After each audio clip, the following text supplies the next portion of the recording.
All right, I think we have a good group here, so we'll go ahead and get started. Hi, everyone. Thanks for joining. Excited to see so many people interested in this topic. My name is Kieran Devereaux. I am the president of the Michigan Ross Alumni Club of Dallas. So here in North Texas, we have over 750 Michigan Ross alumni in the area.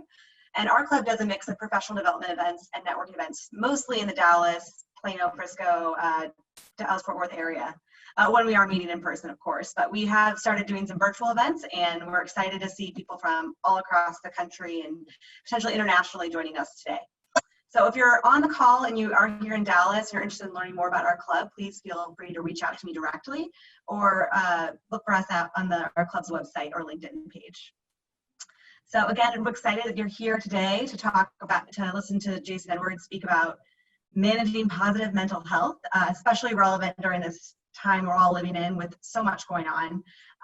Jason will kick it off in just a few minutes.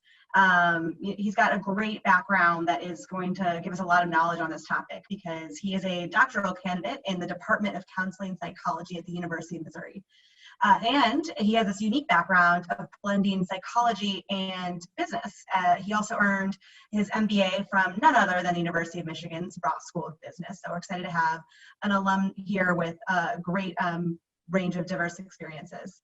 So a little bit more on Jason. He serves as a mental health therapist at the University of Missouri's Counseling Center. He received his master's in counseling psychology from Boston College. He spent several years as an equity research analyst in financial services. And he has over 8 years of experience in counseling, therapy, and providing mental health services to children and families and adults as an undergraduate and graduate student. So just a few housekeeping items before I pass it over to Jason. Right now, everybody is muted and your videos are hidden, but we do want this to be interactive. So please feel free to share your thoughts in the chat. And as we go, I'll be monitoring that and kind of giving some questions to Jason. He may pause and ask questions. So, don't hold back as we go. His conversation is going to go about from 30 to 35 minutes. And then we'll have plenty of time at the end for questions, but we should wrap up around, I'm in Central Time, so 8 p.m. Central, 9 p.m. East Coast. So it's about 1 hour. So I think that's all we have for you today. Submit questions in the chat. I'll be muted. If no other questions, we'll let Jason go ahead and take it away. So thank you.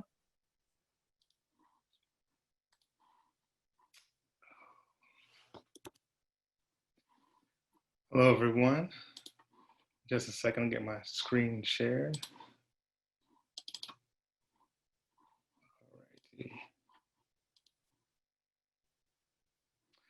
All right. Welcome, everyone. As introduced, my name is Jason Edwards, Ross School of Business 2007. Currently, I'm a therapist at the University of Missouri's Counseling Center, where I serve the undergraduate and graduate population. Today, this presentation is put together with, excuse me, to give you some strategies on how you can actively manage your mental health and well-being, particularly in recognition of all the things that are going on around the country with COVID-19 and the racial unrest. So one thing I want to say is I would encourage everyone to get a pen and a piece of paper. There will be a point in time where I'll ask you to do a brief exercise, which will help you with some of your understanding.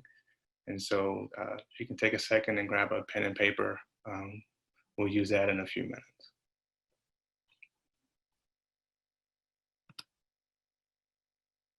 So when we think about mental health and the definition, it includes emotional, psychological, and social well-being. It affects how we think, feel, and act. It also helps determine how we handle stress, relate to others, and make choices. It's an important part of every stage of life. Problems with mental health can come from biological factors such as genetics or brain chemistry, life experiences such as trauma or abuse, as well as having a family history of mental health problems.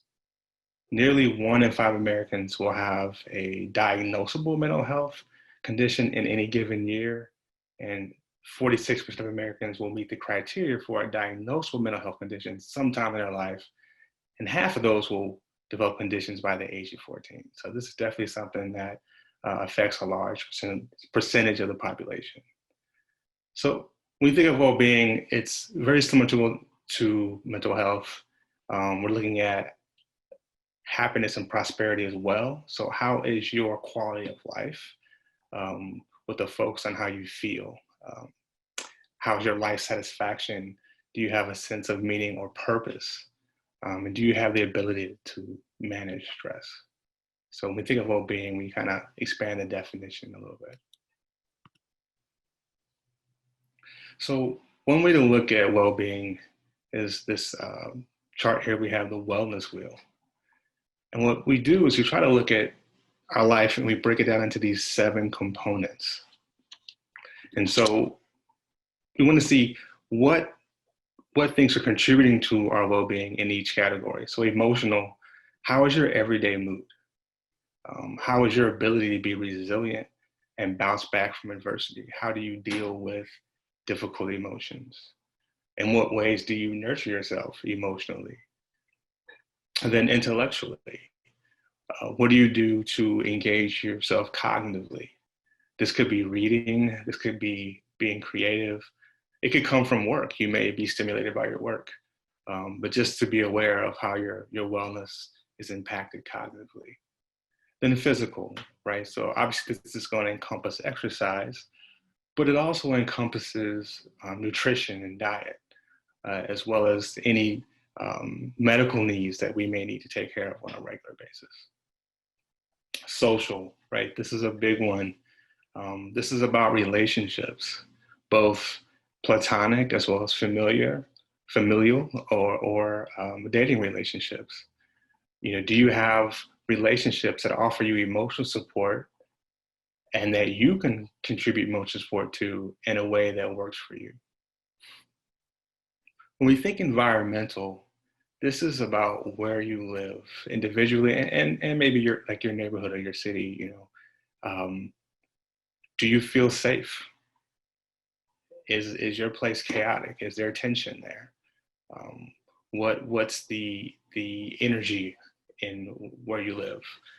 This may be relating to your family dynamics or just the dynamics of your neighborhood. And then financial, right? We're all business students, so we get the money part. Do we have enough money to take care of our needs? Can we pay our mortgage? Can we pay for our rent? Whatever financial necessities are there, and in what ways is this category of your life contributing to your wellness? And then the last category, but definitely not least, is spiritual. And this is self-defined. Some people have a faith-based religion, and other people will say they're more spiritual or less religious, and they may engage in practices like yoga or meditation or volunteering with the idea of giving back or being connected to something bigger than yourself, right? So in what ways are you taking care of your spiritual well-being?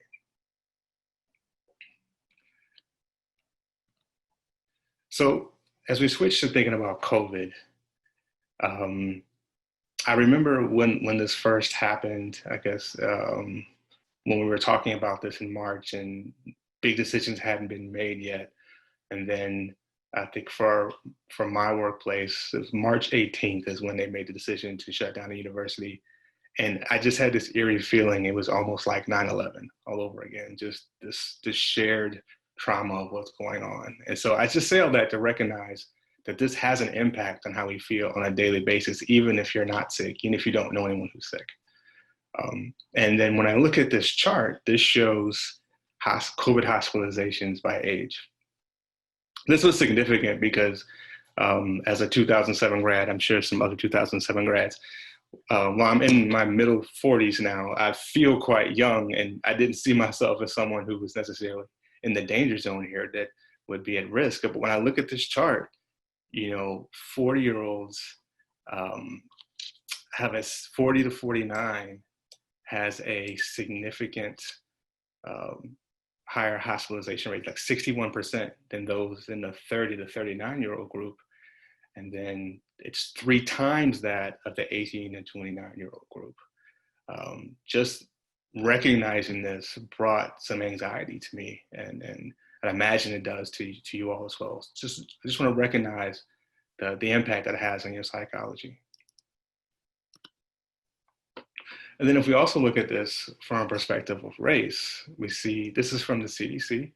Non-Hispanic American Indian or Alaskan Native people have a hospitalization rate 5 times that of non-Hispanic whites.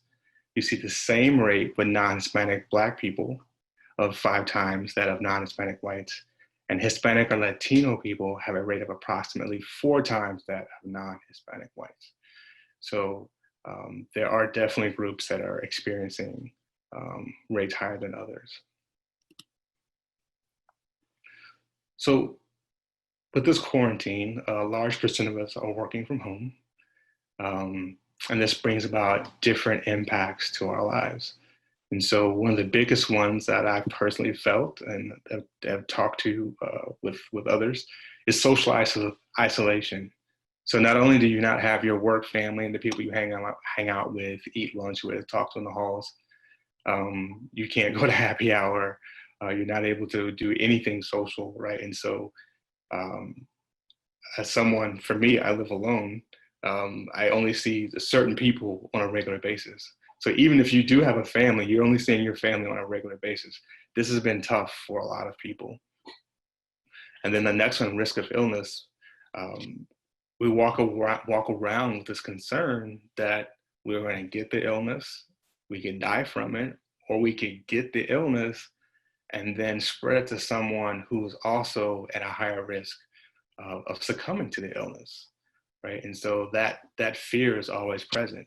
You know, this whole idea: do you wear your mask? And then there's the additional risk of people who are actually in the high risk groups, right? So that would be, you know, old elderly people, first responders. I mentioned before, people in certain racial and ethnic categories, or you may be connected to someone in one of those high risk groups, right? So that means you have to be very careful in how you conduct yourself so that you don't get them sick, right? The next one, we have occupational and financial instability. So far, we've had people who've lost their jobs and been laid off, and depending on the economy, that may continue, right? And then for the people who have been laid off, there's been government support for some. We don't know if that's going to continue. All these things are still up in the air, right? Then there's this idea of, when will this end? So far, we're going on 3 or 4 months. Do we go till we have a vaccine? Do we go till the numbers go down? We don't know, right? And so just that uncertainty breeds more stress and anxiety. And so all of these things together will bring stress, anxiety, and possibly depression, particularly if you were already dealing with some of these to begin with. COVID-19 definitely did not help. So in addition to that, you know, beginning, I think at the beginning of June, we have protests and other issues related to police brutality and racial discrimination in general. Now, this is going to impact people differently based on their identities, their racial ethnic identities, as well as where they live. But for people who this is a big concern for their life, regardless of their race, and if they really care about it, being exposed to this, talking about it, seeing coverage about it, leads to a mental fatigue. And it's something that can then start to bring about some feelings of mental distress. So I want to really encourage people to, if you need to take a break from talking about these topics, to do so. Especially for people of color, very often you will be sought out to talk about these issues, to possibly help educate people who are not as aware. You may not be able to have that conversation day in and day out, and it's perfectly appropriate for you to politely defer and encourage people to seek information elsewhere. There's plenty of YouTube videos and discussions where we can learn about different perspectives, but it's important for you to take care of your mental health. This is something I learned with the 2015 protests that happened leading to Ferguson and Missouri. So ways to cope, right? I just mentioned limit your exposure, right? So this is both COVID-19 and the social unrest. You want to check and see how much news you're watching, how much social media you consume, what's coming through in your Facebook feed, your Instagram feeds. How much of this are you actually consuming, right? And so from that perspective, you can just shut it off. If something major comes up, you'll find out. I'm not encouraging anyone to ignore the news or ignore what's going on in the world, but to be conscious of what is distracting you from what's most important. And just push the idea that you get to decide what you want to focus your attention on. Let's see.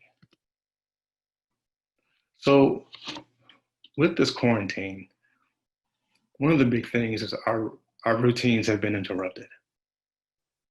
And so we've had to hopefully develop new routines. So if you haven't, or if your routine fluctuates, I would encourage you to think about establishing a daily and weekly routine that is consistent. This helps to feel stable just in the day. This is really important for kids and families. And also prior to this, you go to work and then you come home. So you have a nice, clear delineation between your two different roles. Well, now those things can be blurred. I'm pretty sure most of you who have children have had your kids jump into a Zoom meeting. I've seen this several times. And so you're trying to juggle childcare and work, right? So some of this is unavoidable, but to the extent that you can, think about how you can establish boundaries between your work life and your family life. That might be that, come 6:30, the laptop goes down. Or it might be that when you're in your home office, that's when you do work. But when you step outside your home office, then you are a husband again, or you're a daddy again, whatever that might be. But to think deliberately about that. Okay, so this is the time where I want to encourage you to grab a piece of paper, and if it's like an 8x11 sheet, have it so it's the long side, where the 11 inches is in front of you, and then break it down into 7 columns, and then put each of these headings at the top of the columns. You don't necessarily need to draw lines if you don't want to, but have 7 columns with this at the top. All right, and then think of all the things that you do to support a particular category. And it's okay if one behavior or action actually contributes to different areas of your well-being, like exercise. For me, that would go in physical.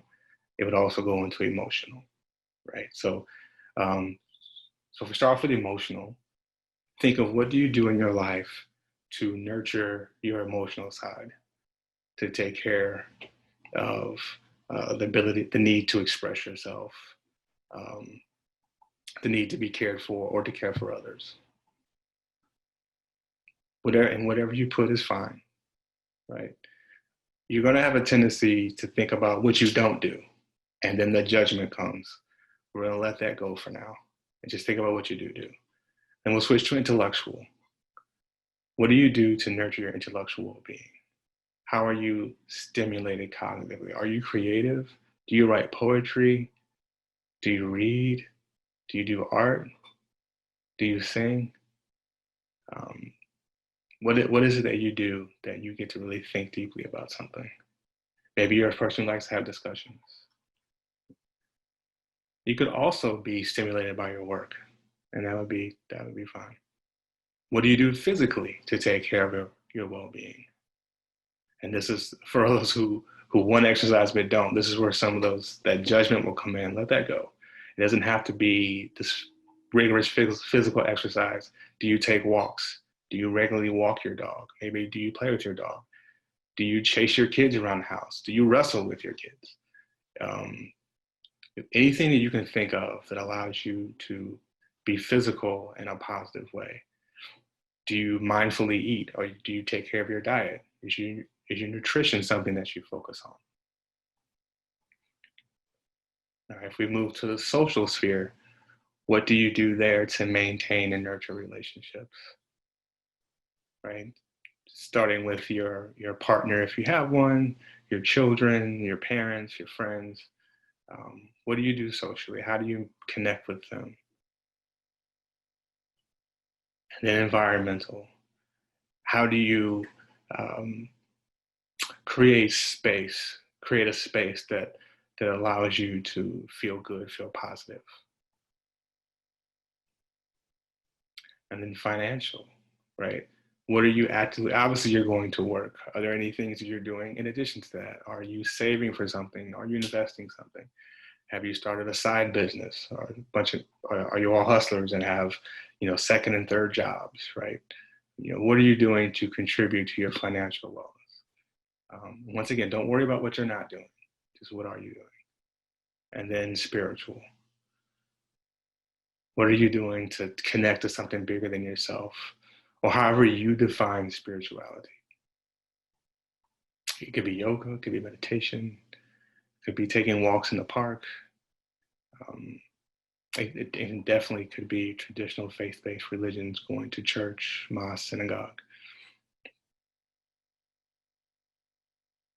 All right, so as you finish up, take a look at your list and see if there's anything that sticks out for you. Is there is it balanced? Are there any voids? Are there places where you could deliberately have an impact in your life just by making a switch, making a change? Right? Are there things you were doing that are helping you that you weren't even aware of? So just take time to look at the list and see what comes up.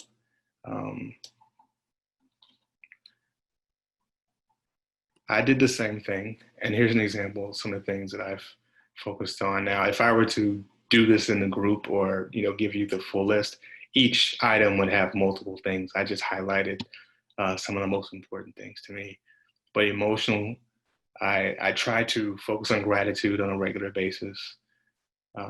Intellectually, I'm trying to read a book that's not related to work or school. Currently, I'm reading something in science fiction. Run 3 to 4 days per week. I'm very proud to have 10 weeks straight of being able to do that. And then recently, been connecting with college buddies via Zoom. We had our second Zoom call this past Sunday. These are guys I don't talk to as regularly, so it's good for me to see everybody. And then call mom at least twice per week, right? This is actually something I got so busy and didn't call her, but once in a week, and through the grapevine, I heard I want to hear more from Jason. And so I make sure I call my mom at least twice a week, right? Environment. I make sure to keep my apartment clean. I don't like doing any work until the dishes are done, everything's vacuumed, everything's clean. That works for me. Then financial, particularly within quarantine, and I mentioned this financial instability, save more by cooking, not doing takeout. I am a Starbucks addict, and so this has been difficult, but I've started making my coffee instead of going to Starbucks. And then also for a peace of mind, I created a plan just in case I got laid off. What would I do? Where would I go? Spiritual. I've developed an interest in meditation, took some classes, and tried to do a meditation and mindfulness practice for about 20 minutes per day. I do not always do this. I have better months than others, but it has been, I can definitely notice a difference when I'm meditating regularly. So that's me. Hopefully you're able to see some things and maybe even hear what I have done, gives you some examples of what you could be doing or what I meant for those particular categories. The next slide here, we have the gratitude journal. And this is something that I do I've done with clients. And it's particularly during tough times, it's very easy to get overwhelmed by all the things that are bothering you, all the things that you don't have, all the goals that you feel like you are not going to achieve or haven't achieved, or your failures, right? And so um, it's very helpful to several times a week just write down 5 things that you're grateful for, um, and why. To put a couple sentences behind why this is important. And once you do this on a regular basis, you start to be, oh, I'm actually grateful that in this pandemic, I still have a job. There's still a need for my services, um, or whatever it may be, right? But the goal is to develop a practice that keeps you focused on the positive aspects of your life. And with this, I just used just a regular journal you might get at Walgreens for a couple dollars. So here's just a list of things that you can do. This is by no means exhaustive, but just encourage you to be creative in how you can still create joy in your life on a regular basis with those who you care about. Try out new recipes. And so recently I've ordered meals from HelloFresh, right? And you get these really great recipes and food through the mail. Family movie night. So obviously we can't go to the movies anymore, but doesn't mean you still can't cook some popcorn and just create an event for people to get excited about. Or possibly, depending on where you live, maybe you take a local getaway out of the city, out to the country and do an Airbnb, right? You're socially distant, you're in a house by yourself with your loved ones, but you're getting away, you're still experiencing life, having a good time, enjoying yourselves. Hiking. Where I live, there are a lot of trails in mid-Missouri, so that's something I've been able to do and still be socially distant. FaceTime events. This is really being creative, and so I had the opportunity with my family, extended family, cousins, aunts, uncles. We all created a FaceTime event where we played games like Mad Libs and just told jokes and had a hilarious good time. So this is just an example of something you can do to be really creative. And the last one I have here is we have a lot more free time. So with this reading, create a book club via Zoom.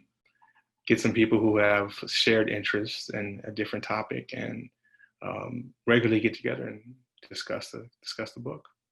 So this is by no means an exhaustive list, but just want to encourage you to be creative in ways that you can create joy, interaction, and community with the people that you're with. Right. So eustress and distress. Everyone's probably heard of distress before. I never heard of eustress till I started training in mental health. And these are both words to describe stress. Eustress refers to moderate or normal psychological stress that is interpreted as beneficial. And so this is the stress you feel when you have a presentation on Friday, and today's Monday, so you will prep Monday, Tuesday, you will practice on Wednesday, practice on Thursday. You will get resources that you need to present what you need appropriately. It's what gets students to study for the test. So we call that good stress. Distress, we all know what this is, right? And this is often when we feel overwhelmed by something that we have to do. And why I wanted to highlight these two words and what they convey is very often the difference between these two is simply perspective. And so the example I like to tell is that, I'll see a freshman new to the university. They've never been to college before. Now there are so many students, 30,000 students. The classes are huge. The classes are harder.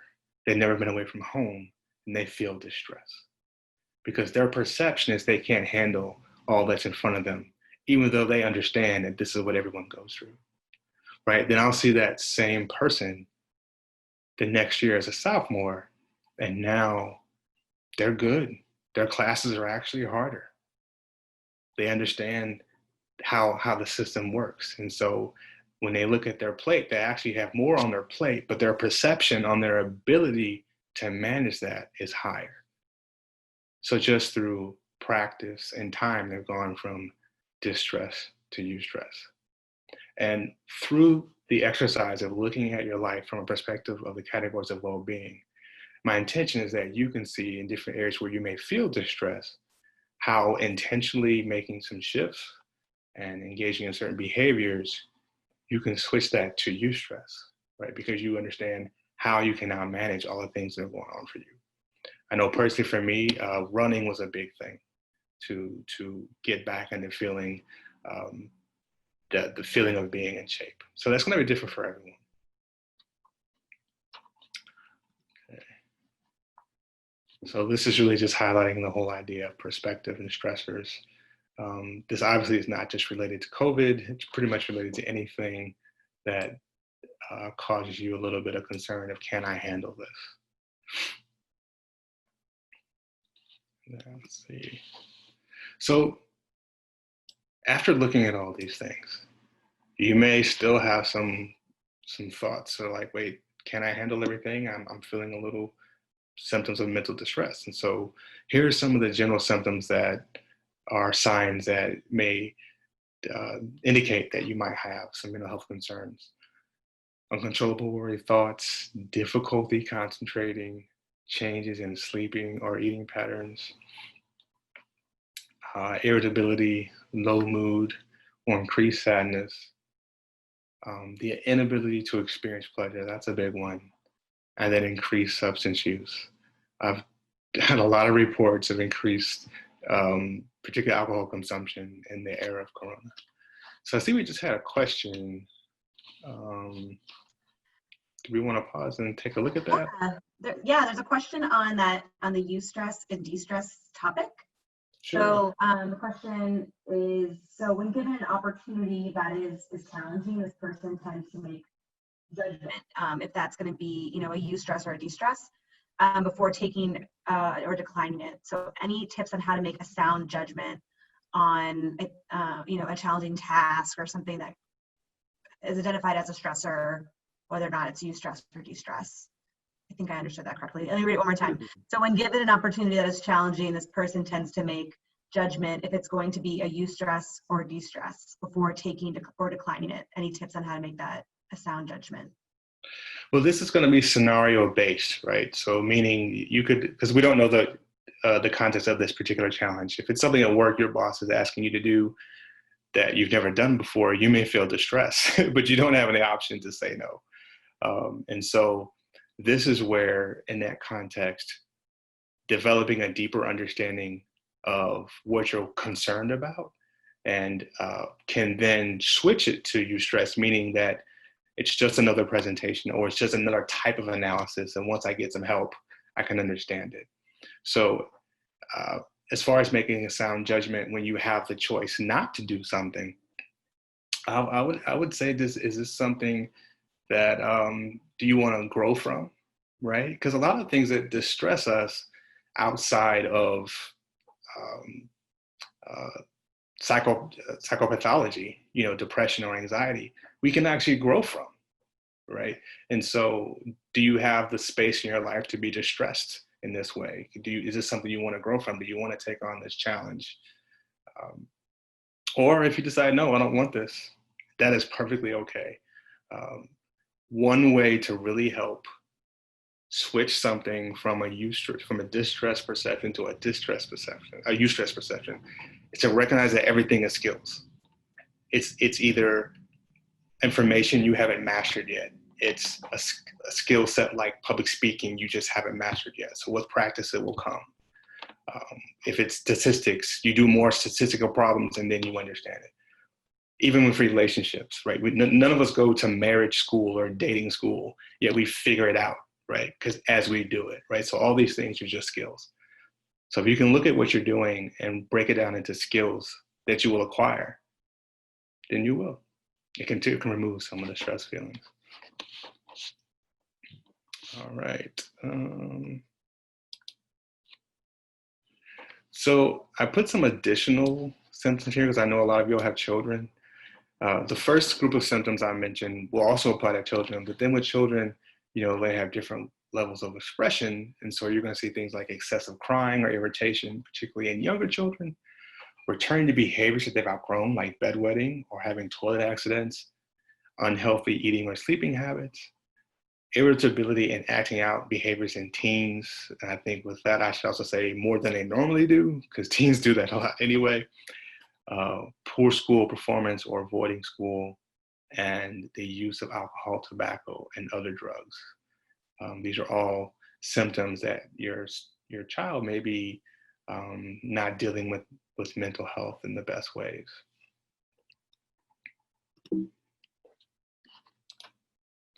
So recognizing that kids are a big part of things, I put a couple of things in here to help you as you try to help children cope. And the biggest thing is to just answer the questions and share facts in a developmentally appropriate way. There are actually stories, there's storybooks or ideas of how you can talk to kids about viruses. In preparing for this, I found some that explain things and that bring things down to a child's level to understand how viruses work. You want to reassure their safety and, most importantly, validate their feelings. I would encourage you to also let validating their feelings be just part of your repertoire in general. And then show them how you cope with stress. So with this, you can lead with example. And for your children, you definitely want to limit their exposure to news. They don't quite know what they're seeing. They may not know how to interpret everything that's there. And it may lead to more fear for them since they don't quite understand the scope of what's going on. You want to try and keep kids' routines regular. Create some structure for them, and it doesn't have to be all academic. Could be relaxing, fun activities, could be sports activities, socially distant, of course, but to try and create some structure for them. And then I mentioned before, be a role model, and in that context, make sure you do your own self-care. Self-care for you, and that's what this whole talk has really been about, will help you build resiliency.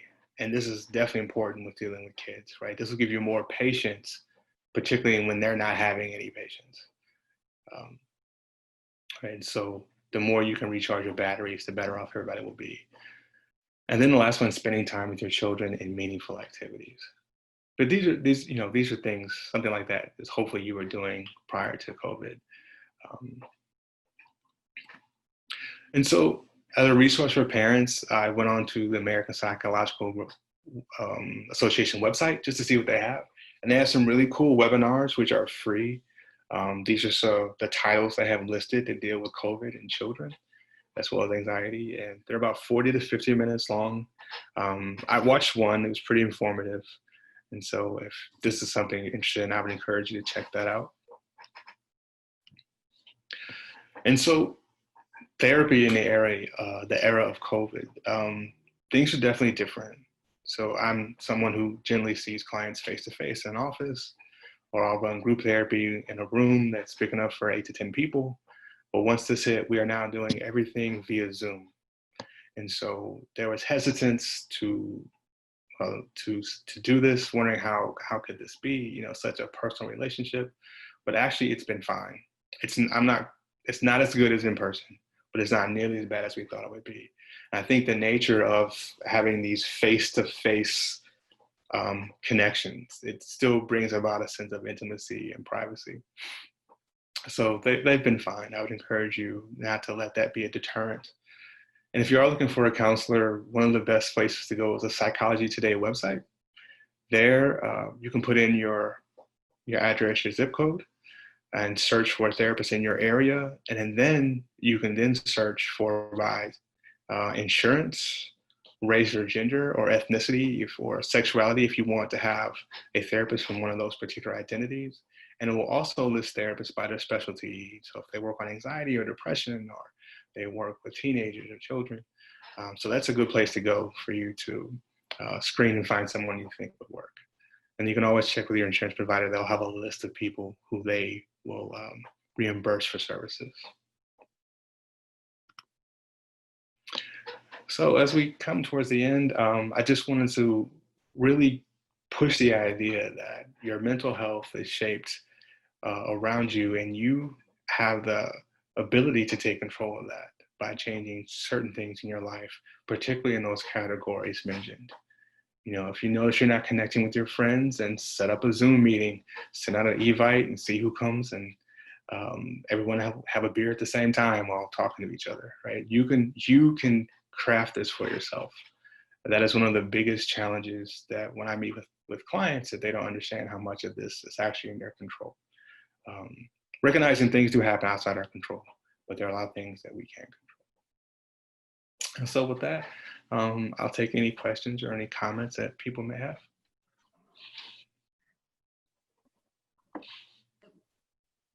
Looks like there is one question. So the emotional factor, I think, of the wellness wheel seems like a result of well-being than a cause. Seems like all the rest of the wheel can affect emotion.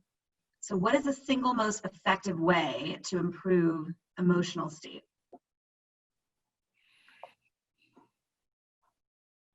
I think that's going to be different for everybody, and it's also going to be situational. And so I look for that. When I think about myself in that, I'm a pet lover. And so I keep a picture of my mom's pet on my phone, and I look at that and I'll feel better, right? I mentioned the running. That's a big deal. It gives me a sense of accomplishment. For one, to run and to beat a time, but also I know it's for my health. So you have to think about what allows you to feel positive, what puts you in a space where you're feeling confident and a sense of purpose, and the ability to to have what's the word we use? I'm drawing a blank, but to basically what do you value and what helps you feel that way. And that's going to be different for everybody. You mentioned how the emotional factor seems more like a result of well-being, and all the things affect emotion. They do. They all affect emotion. And emotion is like, it pretty much drives everything, right? We tend to go towards what we enjoy and go away from what we don't enjoy. And that's pretty much in everything.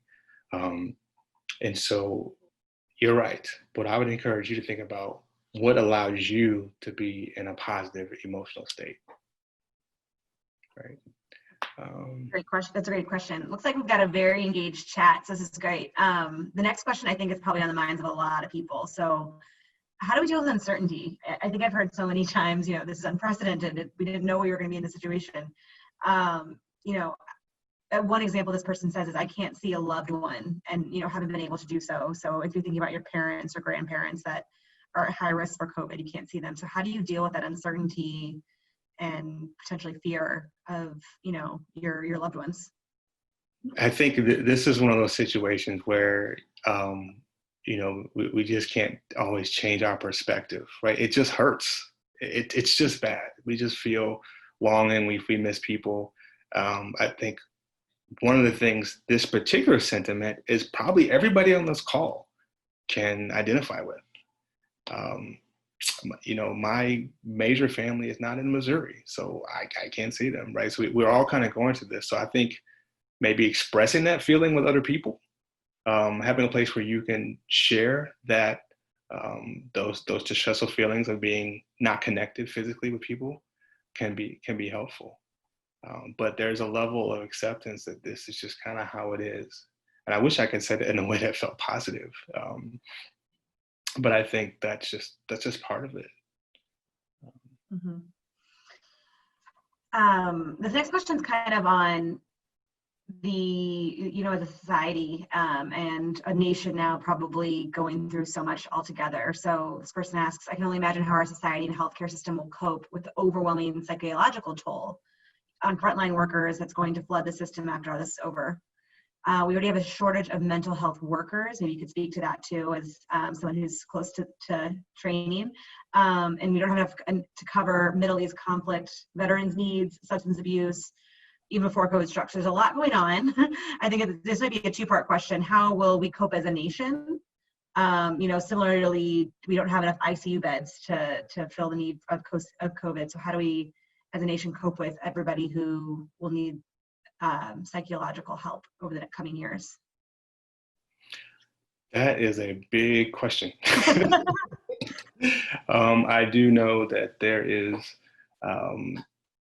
there's a desire to have like more therapists, more psychologists, and there's people who do therapy or have masters in social work, as also masters in counseling. So there's a push to get more people in the field. But I think this is a great question. I don't have a good answer for that. I think what I would say to any individual is, what ways can you contribute towards solving the problem? So I don't mean that you would become a counselor, but how do you help ease the burden that's going to come? Could that be donating to the first responders fund? Could it be taking care of first responders? In what way can you contribute? But as far as the big picture, you're completely right. And I don't have a good answer. Unfortunately, I'm gonna have job security for a little while. On that note, are there other kind of newer technologies or things you're seeing in the industry that are help kind of filling the gap between one-on-one counselors, or people don't have access to healthcare, or maybe don't have the funding? What are there some other tools that everybody can access that can help them? Sure. One big push is our apps. Mm-hmm. I know at our university we use Senvelo, and they get an account just by being a student that helps them to track anxiety, to track their moods, also to encourage certain things like mindfulness. There's been a huge push in this whole concept of mindfulness across mental health, and it's seeping its way into schools. If you hear about students doing meditation, which allows them to learn how to manage their emotions better. Trying to think what other app. There's several different apps out there. Headspace is one. Insight Timer is another. I know there's just a lot more focus on mental health. Mm-hmm. So it doesn't feel like the stigma that it used to be. I think this is particularly for people of color and men as well. Yeah, those are the technologies that come to mind. Great. So hopefully those will gain some prominence and have more access to those things. The next question is about teenagers. So I see that teenagers are going through a lot of stress, especially with them staying home, potentially even looking toward a fall virtual schooling for them.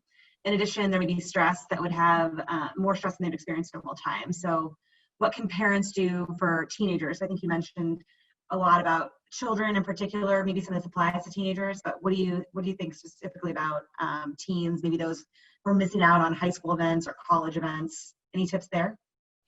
To really validate those experiences, help them create the structure. And for them, that whole group, that age group, their peer group is king, right? That's when they really what other people think. And so to the extent that you might be able to encourage them to have Zoom meetings, or in situations where you believe that they have been socially distancing and you're comfortable with them meeting up, to allow that to happen. And then just to engage them emotionally. How are they feeling? Let them express that frustration. You're right, this is unprecedented for them. We didn't go to high school like this. So to think that their high school experience is going to be shifted forever by Corona, that's something we would have never thought and can't really imagine. So to validate that experience, this is one of those things where they're kind of in a boat and you just have to get in there with them, right? We're very limited in what we can do to make it be the way they want it to be. But if you can hopefully feel connected, that might make it better for them. That's great. And this is another question actually I have. So in addition to, just thinking about family members and teenagers, what about your coworkers? I think I've noticed, particularly in work, teams have been a little less motivated than in years past. It's hard to get people to volunteer for things, or, just try to participate in some of the fun social events that we're doing virtually. What are some recommendations you have to keep your teams motivated and maybe, you know, talk to your peers or direct reports, you know, on a healthy mental wellness? Any tips there? You know, I think to the and this one you might not always be able to do depending on the relationships, but you might be able to address those things directly, right? So if you're a team lead and you get everybody to say, hey, I'm noticing everybody's down, blah, blah, blah, blah. Let's talk about what's going on, right? And actually address how those feelings are impacting the team. And so you can then give people an awareness of how this is showing up in a way that they might not be aware, or they may be aware, but they might make a bigger effort to change your attitude, right? And so I would encourage you to address it directly, right? And so gently, of course, right? Definitely gently, but depending on the relationship, that can go pretty well. If you can't do that, then you may think of things you can do to help people feel validated, feel wanted. And I say this in a context where you have the power to do so, right? It might be sending someone like an e-card for something they did, or just reaching out to them to have a conversation. That is something that we've been doing in our space. We'll have like a happy hour. We're not drinking, but we'll just have a happy hour. And all these therapists just talk about stuff. And it's not related to work. It's not. It's to connect and to complain and then laugh and joke. And then we get off and we feel energized to go listen to more clients, right? So based upon your work environment, you could probably do something like that, even if it's just one-on-one with different people. This is a question about differences in your own household potentially. So any recommendations to cope with differences inside a household where adults have different views about proper safety protocols, which gives rise to conflict? For example, someone wants to wear a mask, the other one doesn't. One wants to be social and one wants to be socially distant, etc. You know, what each person does has an impact on the risk and exposure of the whole family. So how would we reconcile these views, especially when you're probably cooped up inside of together? Tension might increase there. This is what we call a difficult conversation. And so with the difficult conversations, there's a couple components you want to think about. What are the facts? What are the emotions involved? And what are possibly some of the identities that are at stake, right? So if mom doesn't want to wear a mask, but dad does, and dad makes a comment, oh, well, you don't see this as serious, is the implication that you're not a good mom, right? Obviously, I'm pulling this out of thin air, but what are the underlying psychological things that are pushing someone's perspective that they're holding, right? And so in a context like this, a family situation, I would encourage you to sit down and talk about it. And sit down and talk about, for the person who is important to follow these rules, why they should. And for the person who's not, for them to talk about it. And then see where they can come to an agreement, but recognizing they both have the best interest. Because we all have our best interests. Is it just someone's tired? Like, I'm tired of putting on a mask every time I go to the grocery store. I don't want to do it.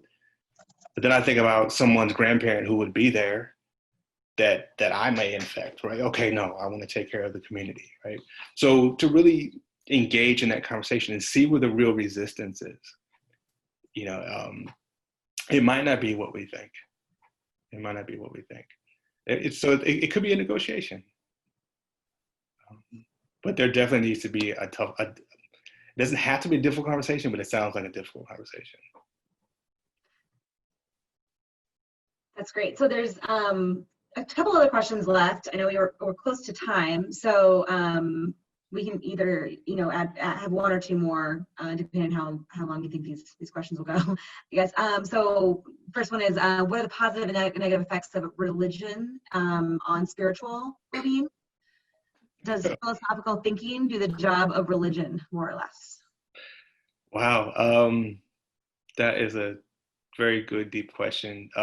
So I think I don't have the research on hand, but people who engage in faith-based activities do have increased mental health outcomes. Um, but for someone who's more philosophically minded, they don't believe, right? So that won't work for them. So philosophical thinking can do the job of religion in that context of helping them have a sense of purpose, right? So I've worked with clients who feel like they don't need there to be an existing God for them to feel that they have value in the world, right? So yeah, I think philosophical thinking can do the job. Um, but you have to spend some time thinking about it. And what does life mean to you? These are, ironically, these are questions that I've had in therapy with college students many, many times. So I'd say yes, it can. And if you are religious, that's a good thing too. It does lead to a positive well-being. And then last question. So I like this one to end on. So with an MBA and counseling experience, how is working with mental health clients different than working with business managers? That's so my corporate experience is really limited to a very specific space, and that's Wall Street. And I don't think Wall Street experiences are as it was very, I would say, somewhat harsh, not emotional, very bottom line driven. And so I don't know if my experience would really be the most applicable, but it's very different. Working with mental health clients, it's all about creating a space of safety to where they can tell you secrets that they won't tell other people, right? That they're scared of. And so it's all about relationship. I think good business managers understand this and they cultivate relationships. They get people who will walk through walls for them because of their relationship, who will work late, who will work weekends because of their relationship. So I think there can be some similarities. But my experience might be a bit skewed. Well, this is awesome. Thank you so much, Jason, for taking the time this evening. I think, I was taking notes seriously the whole time. I think there's a lot to be said here, and you gave, I think, a lot of great tips for really anyone that was listening. So this is awesome. Thank you so much. I also want to give a special shout out to Kevin Hamilton, who helped introduce us to Jason and helped us organize this today. So thanks, Kevin. Thanks to Michelle from the Alumni Club in Ann Arbor.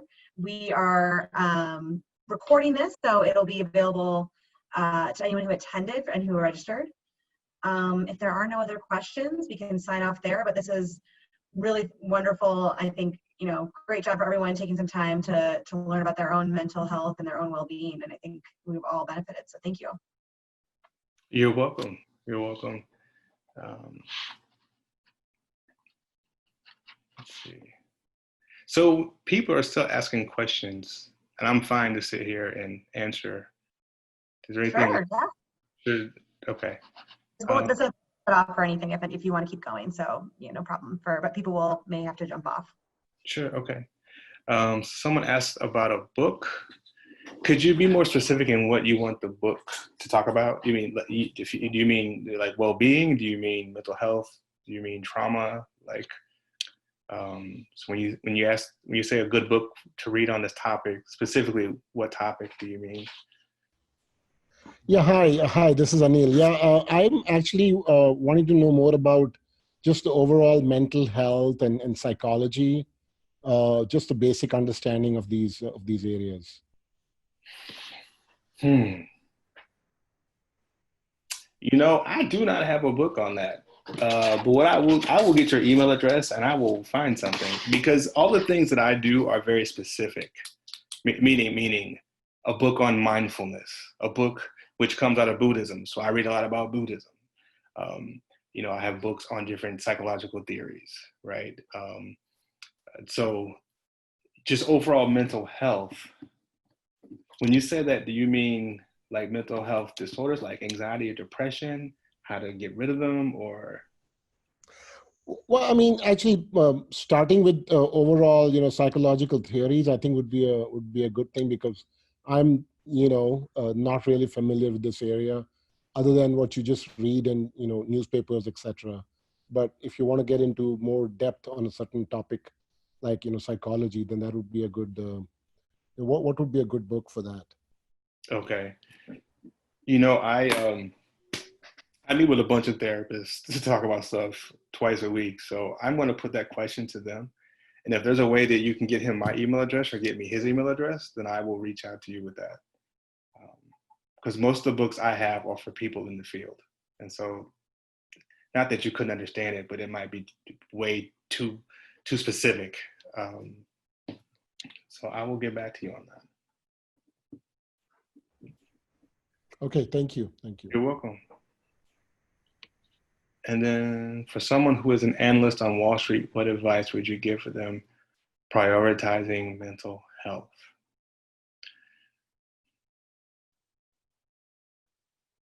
I think you have to be honest about that environment and what goes on there, and meaning you work all the time. And what does that really mean? And set your life up to where you can be comfortable in that space.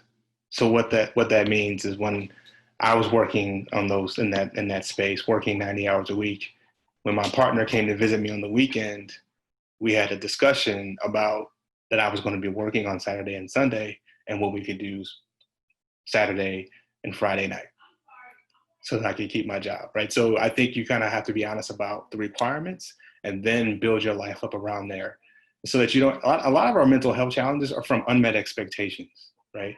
So if you can set the expectation of what is going to be here and what your contribution is going to be, then there shouldn't be any incongruencies, that you should be okay.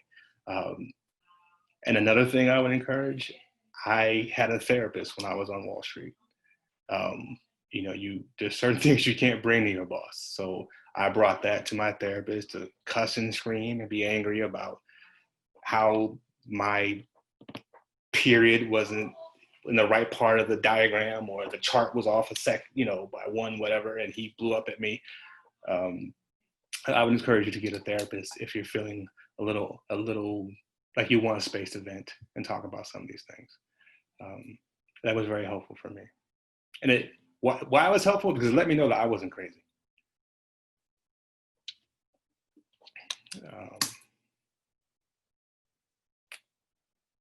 I think that's it.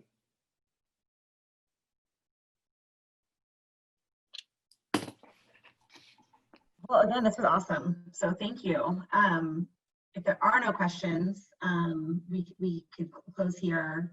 Jason, I will send you a list of those who registered. And then for those who are still on there, this was recorded. So we can also share Jason's contact information if you do have follow-up questions and you want to reach out. So Anil will be able to get my email address? Yeah, we can send it out after. Okay, great. Thank you very much. Great, thank you. Have a wonderful night. Thanks so much. You're welcome. Bye-bye. Bye.